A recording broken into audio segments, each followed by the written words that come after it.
Good morning students of class 5। आज मैं आप लोगों को संस्कृत का पाठ 2 उसका रिवीजन यानी देखिए मैंने लिख दिया है पुनर्निरीक्षणम वो करवाने जा रहा हूँ, जिसमें औकारांत पुल्लिंग संज्ञा शब्द के बारे में दिया गया है। इससे पहले मैंने आपको बताया था इस पाठ में औकारांत पुल्लिंग संज्ञा शब्द के बारे में। तो जैसे देखिए इसमें दिया गया है, बुक में है, आपके पुस्तक में दिया गया है नर। नर जिसका अर्थ होता है आदमी, एक व्यक्ति के लिए होगा। अब है छात्र का अर्थ होता है छात्र, वह भी एक वचन।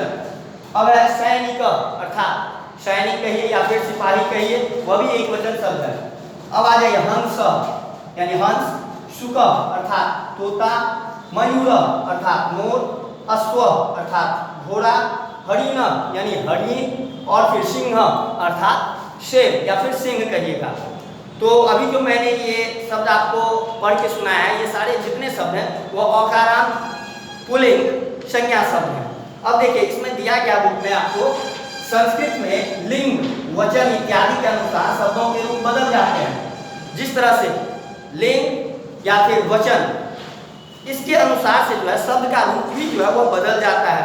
मतलब अगर शब्द पुल्लिंग में दिया गया है तो वह जो है शब्द पुल्लिंग मतलब पुल्लिंग शब्द बनेगा। इस तरह से आगे देखिए शब्द रूपों के मूल शब्द को प्रातिपदिका कहते हैं। प्रातिपदिका होता है पुल्लिंग, स्त्रीलिंग और नपुंसक लिंग के होते हैं, मतलब तीनों लिंग के होते हैं। संस्कृत भाषा में जो है वह 3 लिंग होता है, पुल्लिंग, स्त्रीलिंग और नपुंसक लिंग। जिस तरह से हिंदी में यदि आपसे पूछा जाए कि हिंदी में कितने लिंग होते हैं, तब आप बताइएगा हिंदी भाषा में केवल 2 लिंग होते हैं, एक होता है पुल्लिंग और दूसरा होता है स्त्रीलिंग। लेकिन वहीं पर संस्कृत भाषा में जो है वह लिंग 3 हो जाते हैं, एक पुल्लिंग, दूसरा स्त्रीलिंग और तीसरा होता है नपुंसक लिंग।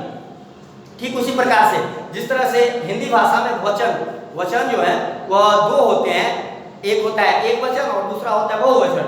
ठीक उसी तरह संस्कृत भाषा में वहाँ पर जो है 2 वचन नहीं कहिएगा, वहाँ पर जो है वचन संस्कृत भाषा में 3 वचन हो जाते हैं, एक वचन, द्विवचन और तब बहुवचन। अब देखिए इस पाठ में आए सभी शब्द रूप औकारांत पुल्लिंग प्रातिपदिकों में विसर्ग जो कि अह की मात्रा होती है, जिसमें केवल इस तरह से आप 2 बिंदु लगाते आगे में कोई मतलब वर्ण के आगे। अब देखिए जोड़कर बनाए गए विसर्ग लगने पर वे एक वचन के शब्द रूप बन जाते हैं। मतलब यदि हम शब्द के अंत में विसर्ग लगाते हैं तब जो है वो केवल विसर्ग, तब वह उस शब्द का एक वचन रूप होता है।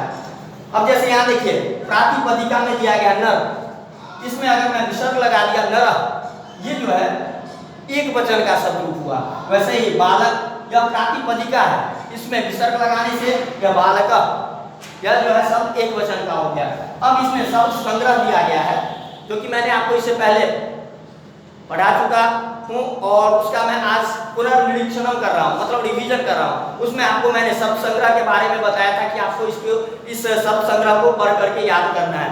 अब जैसे दिया गया है इसमें देखिए मैं फिर से आपको आज बता रहा हूँ। जैसे देव या फिर ईश्वर अर्थात भगवान, वैसे सूर्य अर्थात सूरज, फिर है चंद्र अर्थात चांद, तारक अर्थात तारा, फिर है आकाश अर्थात आसमान, मनुष्य या फिर नर जो कि मैंने अभी आपको पहले बताया था, नर या फिर वो मनुष्य, दोनों जो है वो समानार्थक शब्द हुए जिसका अर्थ होता है हिंदी अर्थ होता है आदमी।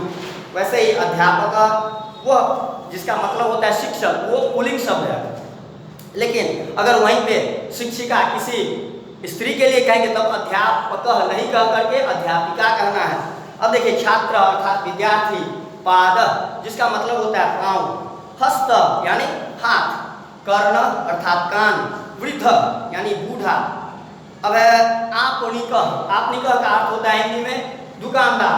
अब है खग अर्थात चिड़िया, काक कौवा, पिक या फिर कोकिल कह सकते हैं जिसका हिंदी अर्थ होता है कोयल, वकह यानी बगुला, हंस यानी हंस, शुक का मतलब होता है तोता। अब है मयूर जो कि आपको मैंने पहले भी बताया था, उसको आप मयूर आप जो है इसका हिंदी अर्थ बताना है तो वो आपको कहना है मोर।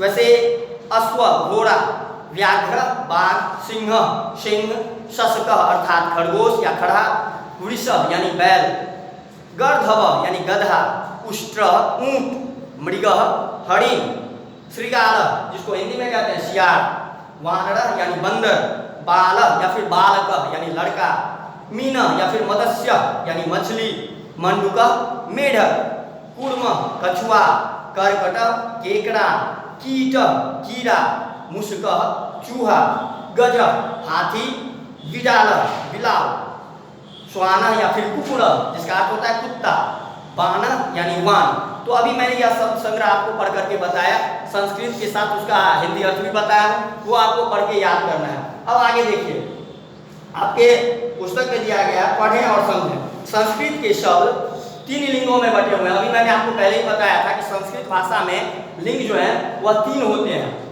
तो पुल्लिंग, स्त्रीलिंग और नपुंसक लिंग, ये तीनों जो है संस्कृत भाषा के लिंग है। संस्कृत भाषा में 3 लिंग होते हैं, आपको याद रखना है।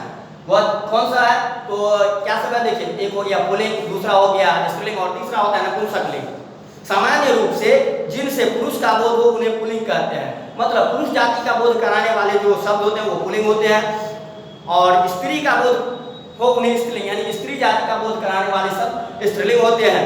जिनसे न पुरुष का बोध होता है और न स्त्री का, उन शब्दों को हम नपुंसक लिंग कहते हैं। अर्थात जैसे देखिए फल, जल, ये फल, जल, पुष्प, ये पुष्पम ऐसे कहते हैं ना। नपुंसक लिंग को पहचानना है तो वो सिंपल है, उसके अंत में मौ लगा होगा और हलंत होगा। मौ के साथ हलंत का प्रयोग किया गया, वह नपुंसक लिंग एक वचन शब्द होगा। अब जैसे देखिए आपको इसमें कुछ उदाहरण भी दिया गया है पुल्लिंग, स्त्रीलिंग और नपुंसक लिंग का। जैसे पुल्लिंग में नर, स्त्रीलिंग हो गया भार्या, नपुंसक लिंग पुस्तकम। अभी मैंने बताया था नपुंसक लिंग में जो है एक वचन में मौ और उसके साथ हलंत रहेगा। पुल्लिंग शब्द जब एक वचन होगा तो उसमें विसर्ग का प्रयोग होगा। स्त्रीलिंग शब्द जब एक वचन में होगा तो उसमें आ की मात्रा अंत में होगी, और नपुंसक लिंग में मौ और साथ में हलंत। अब जैसे बाल, अश्व, नर, ये सब पुल्लिंग शब्द है। स्त्रीलिंग में भार्या, बाला, शाखा, नपुंसक लिंग पुस्तकम, भवनम और पत्रम। अब आइए आपको मैं अभ्यास में कुछ जो अभ्यास यहाँ पे दिया गया वो भी मैं बता दूं। अब चित्रों के नाम संस्कृत में लिखे हैं। अभी आप इसमें कुछ चित्र आपको दिखाया गया है इस पुस्तक में। अब जैसे यह जो है सूर्य का तस्वीर है, तो आपको यह पुल्लिंग शब्द है तो उसमें बनाना होगा सूर्य विसर्ग लगा करके। अभी भी मैंने बताया था कि अगर पुल्लिंग शब्द होता है तो उसके अंत में विसर्ग का प्रयोग किया जाता है। तो सूर्य जो है वह पुल्लिंग शब्द है, इसलिए उसमें विसर्ग का प्रयोग करके यानी सूर्य लिखेंगे। वैसे ही बाण, मुस्क, सब में देखिए विसर्ग का प्रयोग किया गया है। गज, मंडूक और श्वान। अब आगे आते हैं, देखिए किन्हीं 5 पक्षियों के नाम संस्कृत में लिखे हैं। ये मैंने आपको इससे पहले बताया था और फिर से मैं आपको बता रहा हूँ। 5 पक्षी वो अपने मन से आपको लिखना है। अब जैसे मैंने लिखा है काक यानी होता है कौवा, सुक कहते हैं तोता को, मयूर मोर, वक बगुला और कोकिल वह होता है कोयल। अब दिए गए शब्दों के लिए सही संस्कृत शब्द चुने। अब जैसे पहला है कोयल, कोयल को संस्कृत में क्या कहते हैं? तो कोकिल। वो अब है चूहा, चूहा को संस्कृत में कहा जाता है मुस्क। कौवा जिसको संस्कृत में कहते हैं काक। वैसे ही बैल जिसको संस्कृत में कहा जाता है वृषभ। अब आइए चौथा में है निम्नलिखित शब्दों के संस्कृत रूप लिखे। संस्कृत जैसे बाघ, बाघ का संस्कृत रूप क्या होगा? व्याघ्र। वैसे खरा, शशक, बंदर, वानर। वैसे ऊंट, उष्ट्र। अब आइए संस्कृत में नाम लिखे। क्वेश्चन नंबर 5 में दिया गया संस्कृत में नाम लिखे। मैं वाक्य बोलता हूँ उसके साथ उसका मैं संस्कृत में वो जवाब भी दूंगा। देखिए मैं जल के बाहर नहीं रह सकती, तो कौन सा जीव है जो जल के बाहर नहीं रह सकती है, जल से निकालने के बाद मर जाती है? वो होती है मछली। तो मछली का क्या लिखा है? मत्स्य। देखिए, या फिर मीना, वो मैंने बताया था, तो आप मीना लिख सकते हैं। मैं जल के बाहर नहीं रह सकती अर्थात मीना। अब देखिए मैं जल बरसाता हूँ, जल बरसाने का काम किसका है? वह होता है बादल, जिसको संस्कृत में कहते हैं मेघ। अब है मैं मनुष्यों की बोली की नकल कर सकता हूँ, मनुष्य की बोली की मतलब जैसा हम बोलते हैं उसी जवाब में उसका कॉपी कर सकता है। वो कौन सी चिड़िया है? वो है सुक, तोता। तोता को आप देखे होंगे कि वह जो है हम लोगों की तरह बोली जो है वह नकल करता है। मैं जंगल का राजा हूँ, जंगल का राजा कौन सा जानवर होता है? वो शेर, जिसको संस्कृत में कहते हैं सिंह। वैसे ही मैं भारत का राष्ट्रीय पक्षी हूँ, भारत का राष्ट्रीय पक्षी कौन सा है? मोर है, जिसको संस्कृत में क्या कहते हैं, मयूरा, तो आपको मयूरा लिखना है। वैसे मैं रेगिस्तान में रहता हूँ, रेगिस्तान में जो जीव रहता है उसको क्या कहते हैं, ऊंट, यानी संस्कृत में ऊंट को क्या कहेंगे, उष्ट्र। तो अभी मैंने आपको यह संस्कृत पाठ 2 का जो है पुनर्निरीक्षणम किया है, अर्थात रिवीजन किया है।